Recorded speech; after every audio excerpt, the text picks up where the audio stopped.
ਗੁਰੂ ਸਾਹਿਬ ਤੇ ਤੁਹਾਡਾ ਵਿਸ਼ਵਾਸ ਬੜਾ ਟੁੱਟਾ ਹੈ, ਜਿਨ੍ਹਾਂ ਨੇ ਬਾਹ ਫੜ ਕੇ ਤੁਹਾਨੂੰ ਔਖੀ ਘੜੀ ਚੋਂ ਵੀ ਬਾਹਰ ਕੱਢਿਆ। और कौन सहारा आएगा? मेरे छोटे बच्चे ने अजय, कौन करेगा ये सब? और विश्वास करके ही मैं कैंसर की जीत पाई हाँ। कुछ मतलब रीज़न इदा दे सी कि मैं ज़्यादा चल नहीं पाती सी, हिम्मत नहीं सी।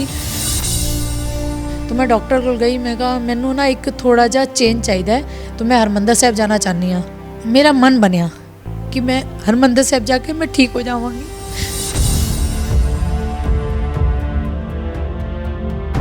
मेरे 17 साइकिल चलने सीगे, जो 10 मैं अहमदाबाद कंप्लीट करके आई सी।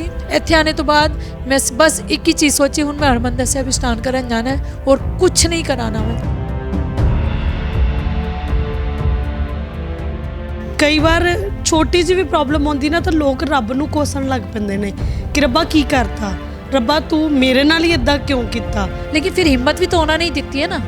उन्होंने आप तो आंदे नहीं, किसी नूं दूत बना के गलदे ने ना। जदों तक कैंसर तो पता लग्या, उदों तो लैके जदों तक मैं ठीक नहीं हुई पूरी, तां तक मेरे वास्ते रेगुलर सहज पाठ, जपजी साहब जी के पाठ, होर चौपाई साहब जी के पाठ, सब ने अरदासा कीतियां। सब ने यही बोलिया कि सानू साडा बंदा ठीक ठाक चाहिए। तो बाबा जी इतने लोगों की तो सुनन गई ना। कोई मुसलमान भी हैगा, उसने भी मेरे वास्ते अरदासा कीतियां, मैं ठीक हुई हाँ। कोई गुजराती हैगा, कोई सिंधी हैगा, जिसने भी अरदास की, मैं आखने सब दी लगी है। पता नहीं केड़ी दुआवां दा असर हैगा कि आज मैं बिल्कुल ठीक है।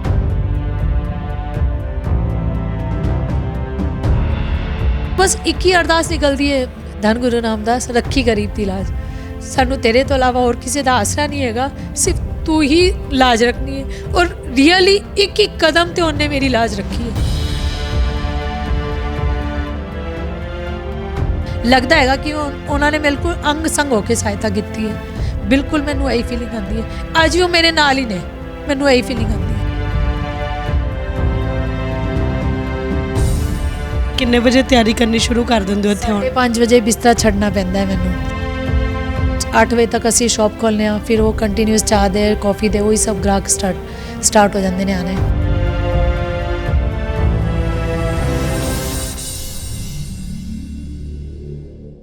ਅੱਜ ਵਿਸ਼ਵਾਸ ਦੀ ਇੱਕ ਇਹੋ ਜਿਹੀ ਸੱਚੀ ਕਹਾਣੀ ਦੇ ਨਾਲ ਤੁਹਾਨੂੰ ਰੂਬਰੂ ਕਰਵਾਵਾਂਗੇ। ਜਦੋਂ ਤੁਸੀਂ ਇਸ ਕਹਾਣੀ ਨੂੰ ਸੁਣੋਗੇ ਤਾਂ ਤੁਹਾਨੂੰ ਹੈਰਾਨੀ ਵੀ ਬਹੁਤ ਜ਼ਿਆਦਾ ਹੋਏਗੀ। ਵਿਸ਼ਵਾਸ ਇੱਕ ਅਜਿਹੀ ਚੀਜ਼, ਜਦੋਂ ਅਸੀਂ ਆਪਣੇ ਮਨ ਦੇ ਵਿੱਚ ਵਿਸ਼ਵਾਸ ਜਿਹੜਾ ਭਰ ਲੈਂਦੇ ਹਾਂ, ਪੱਕਾ ਕਰ ਲੈਂਦੇ ਹਾਂ ਵਿਸ਼ਵਾਸ ਨੂੰ, ਤਾਂ ਔਖੇ ਤੋਂ ਔਖਾ ਸਮਾਂ ਵੀ ਜਿਹੜਾ ਹੈ ਚੁਟਕੀਆਂ ਦੇ ਵਿੱਚ ਦੂਰ ਹੋ ਜਾਂਦਾ ਹੈ ਤੇ ਉਸ ਨੂੰ ਵੀ ਬੜੇ ਸੌਖੇ ਤਰੀਕੇ ਨਾਲ ਕੱਟਿਆ ਜਾ ਸਕਦਾ। ਤੇ ਜਿਸ ਪਰਿਵਾਰ ਦੇ ਨਾਲ ਅੱਜ ਮੈਂ ਮੌਜੂਦ ਹਾਂ, ਇਹ ਪਰਿਵਾਰ ਬੇਸਿਕਲੀ ਅਹਿਮਦਾਬਾਦ ਤੋਂ ਹੈ, ਜੋ ਕਿ ਹਾਲ ਹੀ ਦੇ ਵਿੱਚ ਜਲੰਧਰ ਦੇ ਵਿੱਚ ਸ਼ਿਫਟ ਹੋਏ ਨੇ। ਤੇ ਇਸ ਪਰਿਵਾਰ ਦੀ ਇੱਕ ਧੀ ਕਹਿਦਾ ਨਾਮ ਹੈ ਰਣਜੀਤ ਕੌਰ, ਜੋ ਕਿ ਕੈਂਸਰ ਦੇ 3rd ਸਟੇਜ ਤੋਂ ਗੁਜ਼ਰ ਰਹੀ ਸੀ, ਪਰ ਇਹਨਾਂ ਦੇ ਵਿਸ਼ਵਾਸ ਨੇ ਜਿਹੜਾ ਕੈਂਸਰ ਹੈ ਉਸ ਨੂੰ ਜੜੋਂ ਮੁਕਾ ਦਿੱਤਾ। ਤੇ ਅੱਜ ਜਲੰਧਰ ਦੇ ਵਿੱਚ ਆ ਕੇ ਇੱਕ ਰਿਫਰੈਸ਼ਮੈਂਟ ਕਾਰਨਰ ਚਲਾ ਰਹੇ ਨੇ। ਤਾਂ ਗੱਲਬਾਤ ਕਰਦੇ ਹਾਂ। ਸਤਿ ਸ਼੍ਰੀ ਅਕਾਲ ਜੀ। सत श्री अकाल जी। ਸਭ ਤੋਂ ਪਹਿਲਾਂ ਤਾਂ ਮੈਂ ਜਾਣਨਾ ਚਾਹੂੰਗੀ ਕਿ ਜਲੰਧਰ ਆਉਣ ਦਾ ਮੁੱਖ ਮੋਟਿਵ ਕੀ ਸੀ? ਅਹਿਮਦਾਬਾਦ ਤੋਂ ਇੱਥੇ ਸ਼ਿਫਟ ਕਿੱਦਾਂ ਹੋਏ ਤੁਸੀਂ? ਅਸੀਂ ਅਹਿਮਦਾਬਾਦ ਤਾਂ ਸ਼ਿਫਟ ਇਸ ਕਰਕੇ ਹੋਏ ਕਿਉਂਕਿ ਸਾਨੂੰ ਨਾ ਕਲਾਈਮੇਟ ਚੇਂਜ ਕਰਨਾ ਸੀਗਾ ਨਾ। ਉੱਥੇ ਪੋਲਿਊਸ਼ਨ ਕਰਕੇ ਮੈਨੂੰ ਥੋੜ੍ਹਾ ਮਤਲਬ ਘੁਟਨ ਫੀਲ ਹੁੰਦੀ ਸੀਗੀ। ਮੈਨੂੰ ਇੱਦਾਂ ਸੀ ਕਿ ਕੁਝ ਵੀ ਕਰਕੇ ਅਸੀਂ ਕਲਾਈਮੇਟ ਚੇਂਜ ਕਰਨਾ ਹੈ। ਤੋ ਜਲੰਧਰ ਆने ਦਾ ਸੀਗਾ ਕਿ ਮੇਰੀ ਇੱਥੇ ਭੂਆ ਜੀ ਰਹਿੰਦੇ ਨੇ, ਉਹਨਾਂ ਦੇ ਬੇਟੇ, ਮੇਰੇ ਬ੍ਰਦਰਸ, ਸਭ ਕਜ਼ਿਨ ਨੇ ਮੈਨੂੰ ਬੋਲਿਆ ਕਿ ਅਸੀਂ ਤੈਨੂੰ ਇੱਥੇ ਕੁਝ ਕੰਮ ਸਟਾਰਟ ਕਰਾ ਦਾਂਗੇ, ਤਾਂ ਤੁਸੀਂ ਇੱਥੇ ਸ਼ਿਫਟ ਹੋ ਜਾਓ। ਤਾਂ ਫਿਰ ਅਸੀਂ ਇੱਥੇ ਆ ਗਏ। ਇੱਥੇ ਆਉਣ ਤੋਂ ਬਾਅਦ ਥੋੜ੍ਹਾ ਟਾਈਮ ਅਸੀਂ ਉਹਨਾਂ ਦੇ ਨਾਲ ਕੰਮ ਕੀਤਾ। ਫਿਰ ਭੂਆ ਜੀ ਬੋਲੇ ਕਿ ਨਹੀਂ, ਕਿ ਤੁਸੀਂ ਆਪਣਾ ਵੀ ਕੁਝ ਕਰ ਸਕਦੇ ਹੋ, ਤੁਸੀਂ ਆਪਣੀ ਸ਼ੌਪ ਖੋਲ੍ਹੋ। ਔਰ ਮੈਂ ਗੁਜਰਾਤੀ ਆਈਟਮਸ ਵਗੈਰਾ ਮੈਨੂੰ ਬਣਾਉਣੇ ਆਉਂਦੇ ਨੇ ਥੋੜ੍ਹੇ, ਔਰ ਥੋੜ੍ਹੇ ਇੱਥੇ ਦੇ ਲੈ ਕੇ ਅਸੀਂ ਨਾਲ ਚੱਲਣਾ। ਤਾਂ ਅਸੀਂ ਸੋਚਿਆ ਕਿ ਫਿਰ ਕੁਝ ਸਟਾਰਟ ਕਰਨੇ ਆ। ਤਾਂ ਅਸੀਂ ਇਸ ਕਰਕੇ ਖਾਲਸਾ ਰਿਫਰੈਸ਼ਮੈਂਟ ਕਰਕੇ, ਉਹਨਾਂ ਨੇ ਆਪਣੇ ਨਾਮ ਤੋਂ ਹੀ ਸਾਡਾ ਨਾਮ ਰਖਵਾਇਆ। ਉਹਨਾਂ ਦੀ ਸ਼ੌਪ ਵੀ ਖਾਲਸਾ ਕਰਕੇ ਹੈਗੀ, Khalsa sales corporation, Khalsa sales agencies, ਇਹ 2 ਸ਼ੌਪਸ ਉਹਨਾਂ ਦੀ ਹੈਗੀ। ਤਾਂ ਉਹਨਾਂ ਨੇ ਬੋਲਿਆ ਕਿ ਖਾਲਸਾ ਨਾਮ ਤੋਂ ਹੀ ਆਪਣੇ ਨਾਲ ਭੈਣ ਭਰਾ ਮਿਲ ਕੇ ਕੰਮ ਕਰਾਂਗੇ। ਤੇ ਇਸ ਥਾਂ ਦੇ ਉੱਤੇ ਇਹ ਜਿਹੜਾ ਰਿਫਰੈਸ਼ਮੈਂਟ ਕਾਰਨਰ ਚਲਾ ਰਹੇ ਹੋ, ਕਿੰਨਾ ਟਾਈਮ ਹੋ ਗਿਆ ਇਹਨੂੰ ਚਲਾਉਂਦੇ ਹੋ? ਅਸੀਂ 7 ਨਵੰਬਰ ਨੂੰ ਇਹ ਸਟਾਰਟ ਕੀਤਾ ਸੀਗਾ। ਹੁਣ 1.5 ਪੌਣੇ 2 ਮਹੀਨੇ ਹੋ ਗਏ ਨੇ ਸਾਨੂੰ ਸਟਾਰਟ ਕੀਤਿਆਂ। ਰਿਸਪੌਂਸ ਠੀਕ ਮਿਲ ਰਿਹਾ? ਬਹੁਤ ਵਧੀਆ ਲੋਕਾਂ ਦਾ ਕਾਫੀ, ਕਿਉਂਕਿ ਸਭ ਨਾਲ ਹੈਗੇ ਨਾ, ਕਜ਼ਨਸ ਵੀ ਮੇਰੇ, ਔਰ ਜੋ ਉਹਨਾਂ ਦੀ ਪਹਿਚਾਣ ਹੈਗੀ ਹੈ, ਉਹ ਇਤਨੇ ਸਾਲਾਂ ਤੋਂ ਇੱਥੇ ਰਹਿੰਦੇ ਨੇ, 20-22 ਸਾਲ ਤੋਂ। ਤੋ ਜੋ ਉਹਨਾਂ ਦੀ ਪਹਿਚਾਣ ਹੈਗੀ ਹੈ, ਉਹ ਸਾਡੇ ਕੋਲ ਉਹੀ ਆਪਣੇ ਵੀ ਬੰਦੇ ਘੱਲਦੇ ਨੇ, ਕਸਟਮਰ ਉਹ ਵੀ ਆਉਂਦੇ ਨੇ, ਔਰ ਕੁਛ ਰਾਹ ਚੱਲਦਾ ਕਸਟਮਰ ਹੈ ਨਾਲ, 2-4 ਹੋਟਲ ਵੀ ਹੈਗੇ ਨੇ, ਤੋ ਸਭ ਲੋਕ ਆਉਂਦੇ ਨੇ। ਅੱਛਾ ਰਿਸਪੌਂਸ ਮਿਲਦਾ ਵੇ ਸਾਨੂੰ ਨਾ। ਗੁਰੂ ਸਾਹਿਬ ਤੇ ਤੁਹਾਡਾ ਵਿਸ਼ਵਾਸ ਬੜਾ ਟੁੱਟਾ ਹੈ, ਮਤਲਬ ਬਹੁਤ ਜ਼ਿਆਦਾ ਵਿਸ਼ਵਾਸ ਕਰਦੇ ਹੋ, ਜਿਨ੍ਹਾਂ ਨੇ ਬਾਂਹ ਫੜ ਕੇ ਤੁਹਾਨੂੰ ਔਖੀ ਘੜੀ 'ਚੋਂ ਵੀ ਬਾਹਰ ਕੱਢਿਆ। ਤਾਂ ਮੈਂ ਚਾਹੂੰਗੀ ਕਿ ਇੱਕ ਵਾਰੀ ਉਹ ਲਾਈਫ ਦਾ ਉਹ ਪਾਰਟ ਜਿਹੜਾ ਹੈ ਸਾਡੇ ਦਰਸ਼ਕਾਂ ਨਾਲ ਜ਼ਰੂਰ ਸਾਂਝਾ ਕਰੋ। ਵਿਸ਼ਵਾਸ ਤਾਂ ਦੇਖੋ ਮੈਨੂੰ ਇਤਨਾ ਜ਼ਿਆਦਾ ਹੈਗਾ ਕਿ ਮੈਂ ਤਾਂ ਆਖਨੀ ਆ, ਅੱਜ ਸਭ ਲੋਕ ਮੈਨੂੰ ਬੋਲਦੇ ਨੇ ਕਿ ਇਹ ਤੁਹਾਡਾ 20,000 ਰੈਂਟ ਬਹੁਤ ਜ਼ਿਆਦਾ ਹੈਗਾ, ਜਾਂ ਤੁਸੀਂ ਕਿੱਦਾਂ ਸਰਵਾਈਵ ਕਰੋਗੇ ਜਾਂ ਕਿੱਦਾਂ ਕੱਢੋਗੇ। ਬਟ ਮੈਨੂੰ ਇਤਨਾ ਪਤਾ ਹੈ ਕਿ ਉਹ ਰੋਜ਼ੀ ਰੋਟੀ ਮੈਨੂੰ ਦੇਗਾ, ਉਹ ਕਿਸੇ ਵੀ ਚੀਜ਼ 'ਚ ਮੈਨੂੰ ਪਿੱਛੇ ਨਹੀਂ ਰੱਖੇਗਾ। मतलब मैंने इतना विश्वास है कि यह काम आज नहीं तो कल मेरा इतनी ऊंचाइयां ते पहुँचेगा। इतना विश्वास है मैनू कि इतनी ऊंचाइयां ते पहुँचेगा 20,000 की मैं 40,000 भी कट सकांगी। मैनू इतना विश्वास है उन्होंने उत्ते, और विश्वास करके ही मैं कैंसर की जित पाई हाँ। ਕਦੋਂ ਪਤਾ ਲੱਗਾ ਸੀ ਤੁਹਾਨੂੰ ਕੈਂਸਰ ਹੈ, ਮਤਲਬ ਕਿਹੜੇ ਸਾਲ ਦੇ ਵਿੱਚ ਪਤਾ ਲੱਗਦਾ ਹੈ, ਅੱਗੋਂ ਕੀ ਪ੍ਰੋਬਲਮਸ ਆਈਆਂ? 2022 ਵਿੱਚ ਮੈਨੂੰ ਜੂਨ ਦੇ ਸਟਾਰਟਿੰਗ ਵਿੱਚ ਪਤਾ ਲੱਗਿਆ ਕਿ ਮੈਨੂੰ ਕੈਂਸਰ ਹੈਗਾ। ਜਿੱਦਾਂ ਹੀ ਮੈਨੂੰ ਪਤਾ ਲੱਗਿਆ ਕਿ ਮੈਂ ਟੈਸਟ ਕਰਾਉਣ ਗਈ ਸੀ, तो डॉक्टर तो पहला बोली, नर्स सिस्टर जिदा होंगे ना, देख के बोले तुसी एडमिट हो जाओ, ये तुहाडा ट्यूमर कैंसर का ही हैगा। तो उस दिन तो मैं रो के वापस आ गई, मैं उत्थे नहीं गई हॉस्पिटल तो दोबारा।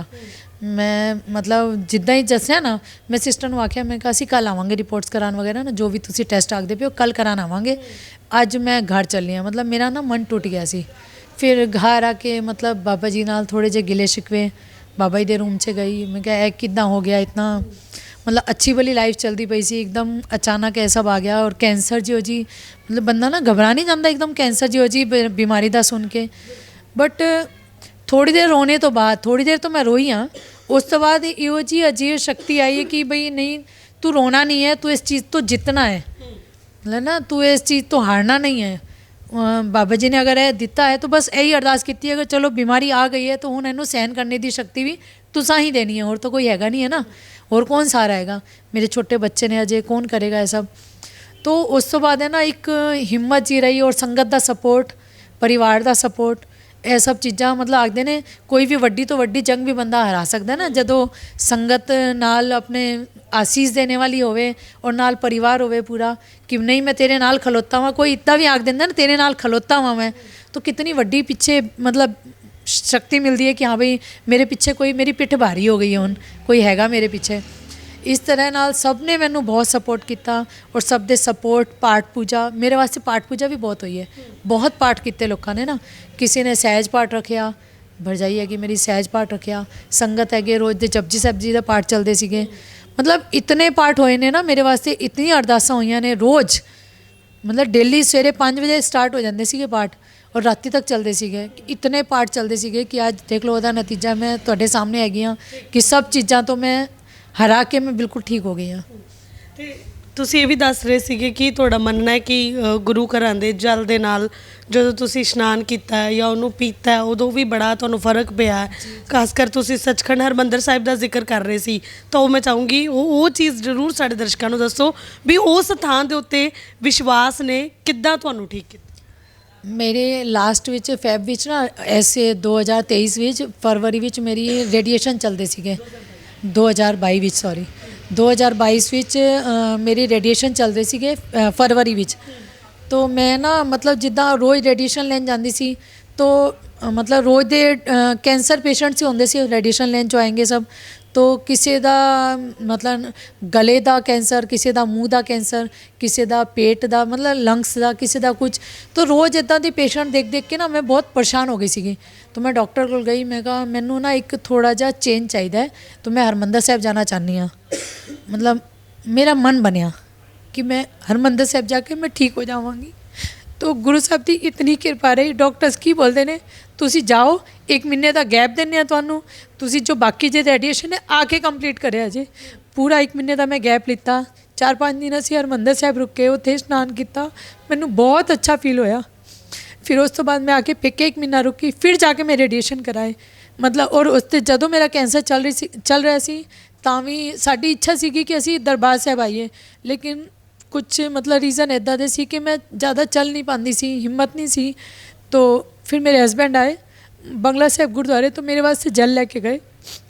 ਉਹ ਜਲ ਮੈਂ ਪੀਤਾ, ਉਹਦੇ ਨਾਲ ਇਸ਼ਨਾਨ ਕੀਤਾ, ਮੈਨੂੰ ਹੈ ਨਾ ਇੱਕ ਸ਼ਕਤੀ ਮਿਲਦੀ ਸੀਗੀ ਕਿ ਨਹੀਂ ਤੂੰ ਠੀਕ ਹੋ ਜਾਏਗੀ, ਤੈਨੂੰ ਟੈਨਸ਼ਨ ਲੈਣੇ ਦੀ ਲੋੜ ਨਹੀਂ ਹੈਗੀ। ਔਰ ਸਭ ਦਾ ਸਪੋਰਟ ਤਾਂ ਸੀਗਾ ਹੀ ਮੈਨੂੰ, ਬਸ ਗੁਰੂ ਸਾਹਿਬ ਦੀ ਕਿਰਪਾ ਰਹੀ। ਉਸ ਤੋਂ ਬਾਅਦ ਮੇਰੇ 17 ਸਾਈਕਲ ਚੱਲਣੇ ਸੀਗੇ, ਜੋ 10 ਮੈਂ ਅਹਿਮਦਾਬਾਦ ਕੰਪਲੀਟ ਕਰਕੇ ਆਈ ਸੀ, 7 ਬਾਕੀ ਸੀ। 7 ਥੈਰੇਪੀ ਜਦੋਂ ਮੈਂ ਇੱਥੇ ਲੈਣੀ ਸੀ, ਮੈਂ ਆਪਣਾ ਕੇਸ ਟ੍ਰਾਂਸਫਰ ਕਰਵਾਇਆ। ਤੋ ਜਦੋਂ 7 ਥੈਰੇਪੀ ਮੇਰੀ ਹੋਣੀ ਸੀ ਤਾਂ ਮੈਂ ਉਹਦੇ ਵਾਸਤੇ PGI ਹਸਪੀਟਲ ਗਈ।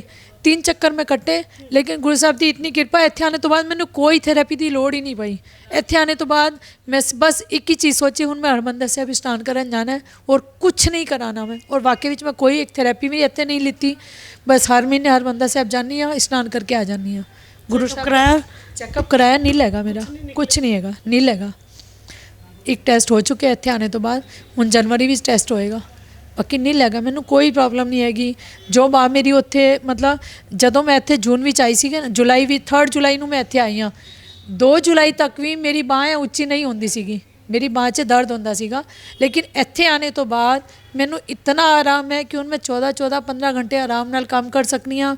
ਬਾਂਹ ਵੀ ਉੱਚੀ ਹੁੰਦੀ ਹੈ, ਮੈਨੂੰ ਕੋਈ ਪ੍ਰੋਬਲਮ ਨਹੀਂ ਹੈਗੀ। ਲਗਾਤਾਰ ਖੜੀ ਰਹਿ ਕੇ ਕੰਮ ਕਰਨੀ ਆ, कोई रेस्ट नहीं, कुछ नहीं, वही 4-5 घंटे जो राती सोंदे हैं बस वही सोनी हाँ, बाकी कोई रेस्ट नहीं हैगा मेरा।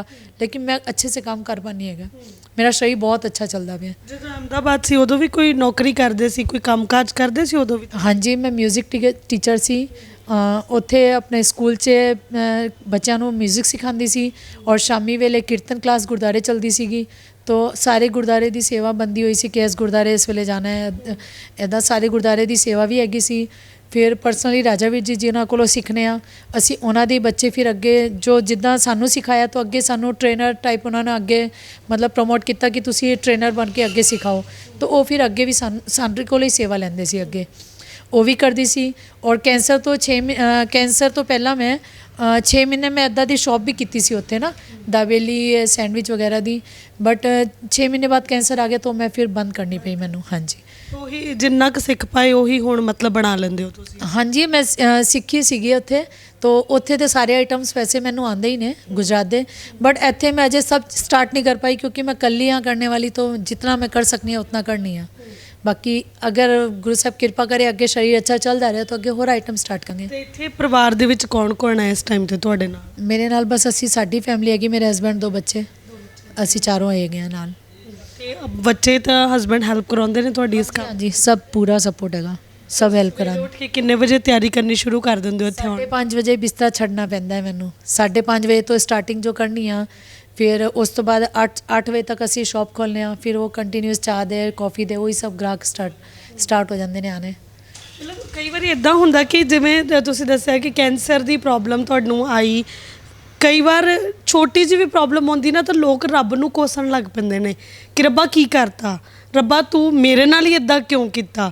ਕਦੀ ਉਹ ਮੂਮੈਂਟ ਆਈ ਤੁਹਾਡੀ ਜ਼ਿੰਦਗੀ 'ਚ ਕੋਸਿਆ ਰੱਬ ਨੂੰ ਕਿ ਮੈਂ ਕੀ ਵਿਗਾੜਿਆ ਸੀ ਵੀ ਮੇਰੇ ਨਾਲ ਇੱਦਾਂ ਕੀਤਾ?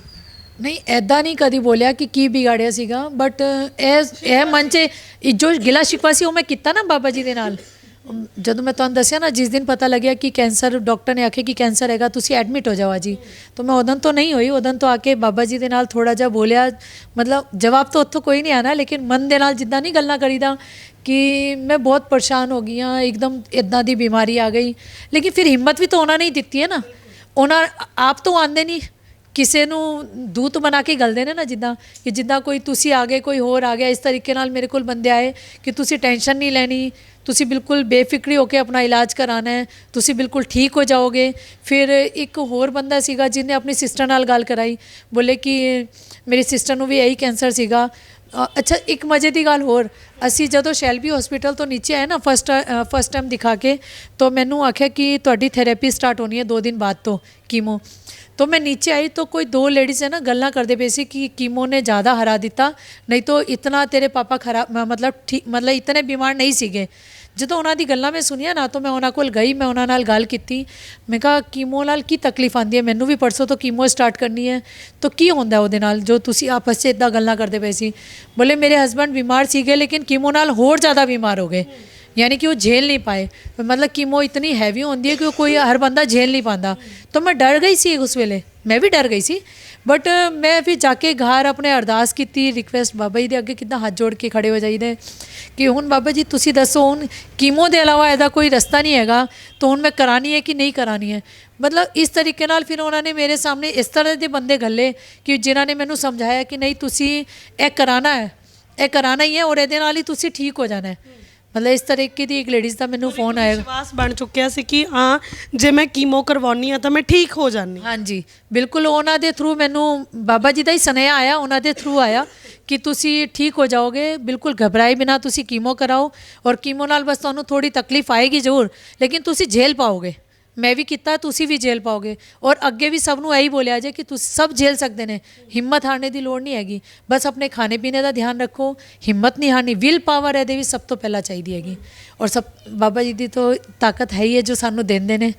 बाबा जी की शक्ति मेरे नाल सीगी, संगत का सपोर्ट सी, परिवार का सपोर्ट सी, सब दे नाल मैं कैंसर नू हरा दिता। ਰੈਗੂਲਰ ਕਿੰਨਾ ਟਾਈਮ ਤੁਹਾਡੇ ਲਈ ਪਾਠ ਚੱਲਦੇ ਰਹੇ ਨੇ, ਕਿੰਨਾ ਟਾਈਮ ਮਤਲਬ ਲੋਕ ਤੁਹਾਡੇ ਲਈ ਅਰਦਾਸਾਂ ਕਰਦੇ ਰਹੇ? ਜਦੋਂ ਤੱਕ ਕੈਂਸਰ ਤੋਂ ਪਤਾ ਲੱਗਿਆ ਉਦੋਂ ਤੋਂ ਲੈ ਕੇ ਜਦੋਂ ਤੱਕ ਮੈਂ ਠੀਕ ਨਹੀਂ ਹੋਈ ਪੂਰੀ, ਤਾਂ ਤੱਕ ਮੇਰੇ ਵਾਸਤੇ ਰੈਗੂਲਰ ਸਹਿਜ ਪਾਠ, ਜਪਜੀ ਸਾਹਿਬ ਜੀ ਦੇ ਪਾਠ और होर चौपाई साहब जी के पाठ, मतलब जितने बंदे मेरी पहचान भी सीगे, लगभग पूरे अहमदाबाद की संगत मैनू जानती है क्योंकि सारे गुरुद्वारे में मेरी सेवा चलती सी कीर्तन सिखाने की। तो सारे बच्चे जानते से, सब संगत जानती है, सब ने अरदासा कीतियां, सब ने यही बोलिया कि सानू साडा बंदा ठीक ठाक चाहिए। तो बाबा जी इतने लोगों की तो सुनन गई ना। ਤੁਸੀਂ ਦੱਸ ਰਹੇ ਸੀ ਕਿ ਇੱਕ ਸਿੰਧੀ ਵੀਰ ਨੇ ਵੀ ਤੁਹਾਡੀ ਬੜੀ ਮਦਦ ਕੀਤੀ ਜਿਨ੍ਹਾਂ ਤੁਹਾਨੂੰ 13 ਬੋਤਲਾਂ ਜਲ ਦੀਆਂ ਲਿਆ ਕੇ ਦਿੱਤੀਆਂ ਸੀ। ਉਹ ਕੀ ਇਨਸੀਡੈਂਟ ਸੀਗਾ, ਉਹ ਕਿਵੇਂ ਤੁਹਾਡੇ ਟੱਚ ਵਿੱਚ ਆਇਆ? कृष्ण नगर अहमदाबाद कृष्ण नगर गुरुद्वारा नरोड़ा उन्होंने मैनू आख्या, मेरे को लाए हरीश भाई करके हैगे ने सिंधी परिवार तो मेरे को लाए कि दीदी मेरे को है ना मतलब सपना आया है कि तुहाडे वास्ते ना मैं रोज़ जल रखा, क्योंकि वो 2:30 बजे उठ के ना पाठ करते हैं। तो एक होंदा है सब अपना अपना उन्हों का नेम हैगा। तो जदों उन्होंने बोलिया कि मैं तुहाडे वास्ते पाठ करा, तुसी जल छकोगे हो? मैं कहा क्यों नहीं छकांगी, पहला दसो पाठ केड़ा करोगे? बोले अगर तुहानू कोई डाउट हैगा तो मैं लाइव ओना वीडियो बना के, मतलब जदों पाठ करांगा लाइव तुहानू वीडियो कॉलिंग करांगा, तो तुसी वो देख लिया जे, अगर तुहानू विश्वास होवे तो जल छकिया जे। मैं कहा जदों तुसी बाणी ही पढ़नी है तो गुरु ग्रंथ साहब जी की, फिर वो वास्ते तुहानू वीडियो कॉलिंग करने की लोड़ नहीं हैगी, सानू तुहाडे ते विश्वास हैगा, तुसी जो जल दोगे मैं छकांगी। और उन्होंने मैनू 13 दिन तक लगातार बॉटल जल्दी लिया के दी। और मैं उस वेले पानी पीने का ना मन नहीं करता सीगा ना, जदों दिल खराब होंदा सी कीमो के टाइम ते, तो फिर मैं वो किद्दां फिनिश किया। मैं वो वास्ते एक छोटी जी मटकी मंगवाई, उन्होंने वो रख के ठंडा किया।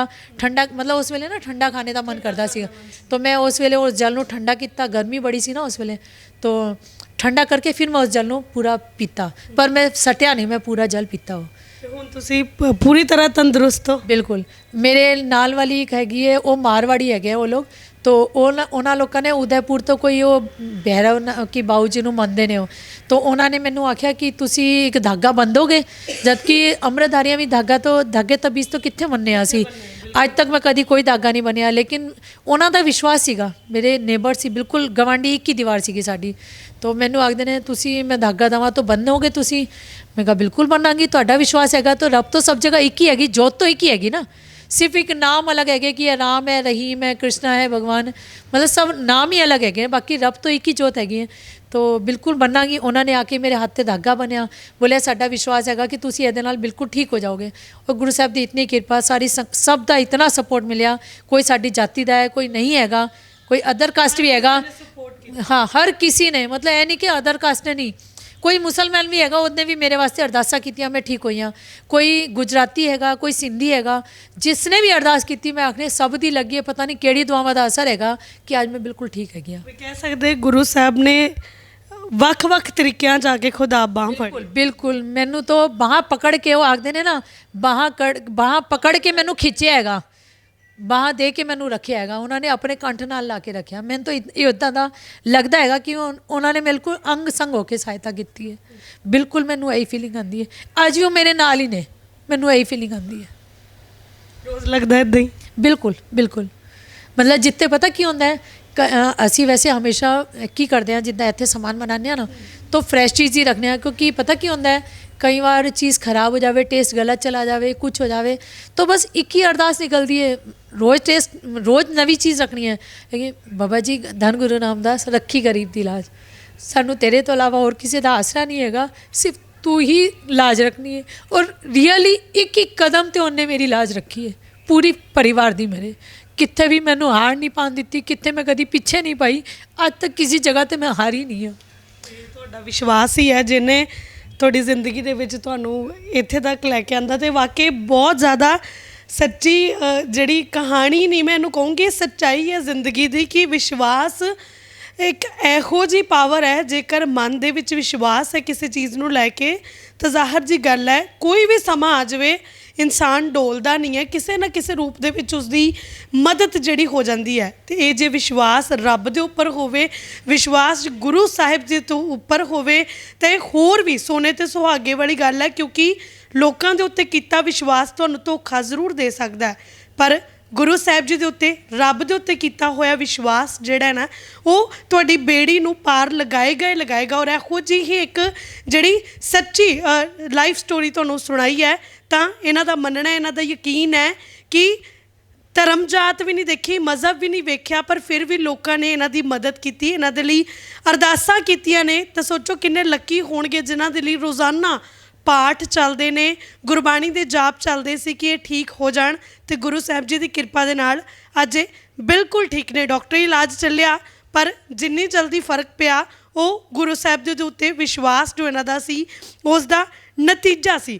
ਤਾਂ ਨਵਾਂ ਸਾਲ ਚੜ੍ਹ ਚੁੱਕਾ ਔਰ ਨਵੇਂ ਸਾਲ 'ਚ ਇਸ ਜਿਹੜੀ ਸਟੋਰੀ ਹੈ ਲਾਈਫ ਜੋ ਇਹਨਾਂ ਦੀ ਤੁਹਾਨੂੰ ਮੈਂ ਦੱਸੀ ਹੈ, ਜੋ ਇਹਨਾਂ ਦੀ ਲਾਈਵ ਐਕਸਪੀਰੀਅੰਸ ਇਹਨਾਂ ਨੇ ਸ਼ੇਅਰ ਕੀਤਾ ਸਾਡੇ ਨਾਲ, ਇਸ ਗੱਲ ਦੀ ਇੰਸਪੀਰੇਸ਼ਨ ਦਿੰਦੀ ਹੈ ਕਿ ਕਿਸੇ ਵੀ ਚੀਜ਼ ਨੂੰ ਲੈ ਕੇ ਆਪਣੇ ਮਨ ਦੇ ਵਿੱਚ ਵਿਸ਼ਵਾਸ ਜਿਹੜਾ ਉਹਨੂੰ ਬਹੁਤ ਹੀ ਪੱਕਾ ਕਰੋ, ਕਿ ਨਵੇਂ ਸਾਲ ਦੀ ਸ਼ੁਰੂਆਤ ਹੋ ਚੁੱਕੀ ਹੈ, ਆਗਾਜ਼ ਹੋ ਚੁੱਕਾ ਹੈ। ਤਾਂ ਅਸੀਂ ਵੀ ਸਾਰਿਆਂ ਨੂੰ ਇਹੀ ਅਪੀਲ ਕਰਦੇ ਹਾਂ ਕਿ ਮਨ ਦੇ ਵਿੱਚ ਵਿਸ਼ਵਾਸ ਰੱਖੋ, ਵਿਸ਼ਵਾਸ ਨੂੰ ਕਦੇ ਵੀ ਡੋਲਣ ਨਾ ਦਿਓ, ਤੁਹਾਡੀ ਕਦੇ ਵੀ ਹਾਰ ਨਹੀਂ ਹੋਵੇਗੀ।